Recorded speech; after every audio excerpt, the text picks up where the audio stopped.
Hi, it's me, Cool Dude Clem, and today I'm going to be presenting my Akai 4000 DS Mark II reel-to-reel tape recorder. It is a really nice reel-to-reel. It was made around 1972 and purchased from eBay. But, unlike a lot of things that you get from eBay, this actually works. It also came with the lid and instruction manual. And just take a look at these specifications when I can find them. Yeah, just take a look at that if you can.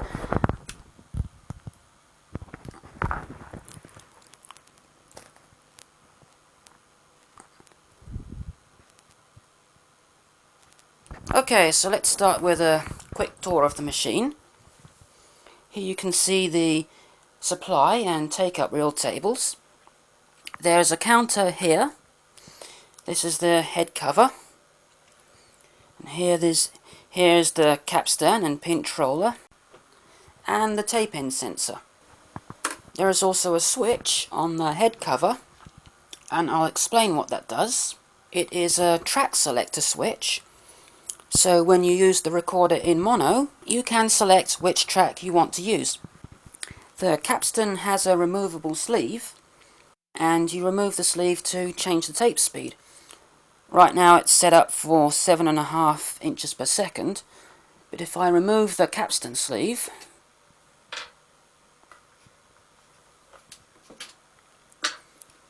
it will now play and record at 3 3/4. These are the tape controls over here. This one does play and record.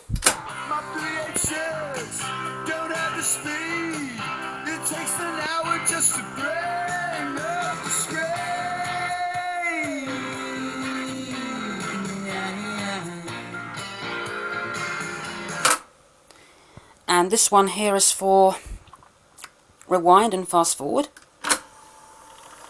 That's rewind. And that's fast forward. There is also a pause control here. And to release it, there is a button.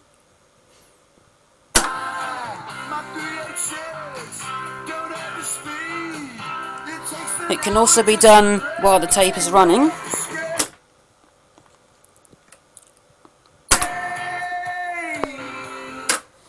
So that's useful during recording too. This recorder has several inputs and outputs. This is the back of the machine.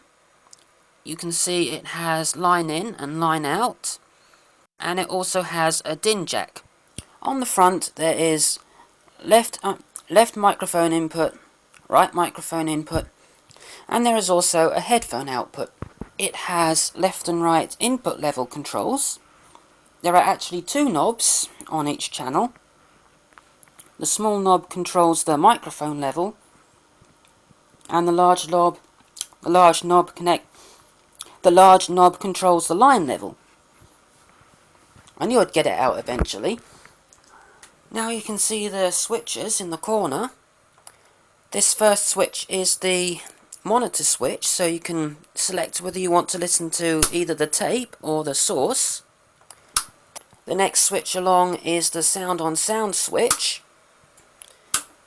It's a pretty interesting feature, and it can only be used in mono, but when you play a mono recording, you can add something to it with the microphone. It will record the mix of the tape and the microphone onto a separate track, which I guess is why they call it sound on sound.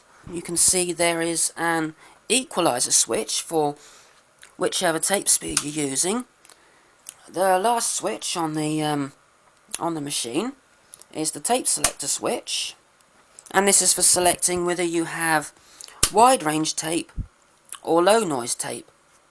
The right microphone knob on this tape recorder can actually be pulled out, and that's how you put the recorder into mono mode, but you have to be careful not to pull it out too far. As you can see, you can pull the knob right off. This is under the head cover, and you can see the heads. This is a 3-head recorder. Can't really see it very well on the camera. I've got a ton of light shining and it's still not enough, but this is the erase head, this is the record head, and this over here is the play head. There is also a couple of pins over here which push the tape away from the head when it's not in play or record. If I put it into play, you can see the heads, the pins move back. When I put it back into stop, you can see they move out again. I'm pretty sure that this is so that when you're fast forwarding or rewinding the tape, it doesn't wear out the heads, and also so you don't hear anything from the tape. The 3-head system is really good because you can monitor what it's recorded on the tape while it's recording, and with this you can make all the adjustments in real time. There is obviously a small delay between the source and the sound you get out the recorder when it's recording. That's because of the time it takes for the tape to pass from the record head to the play head.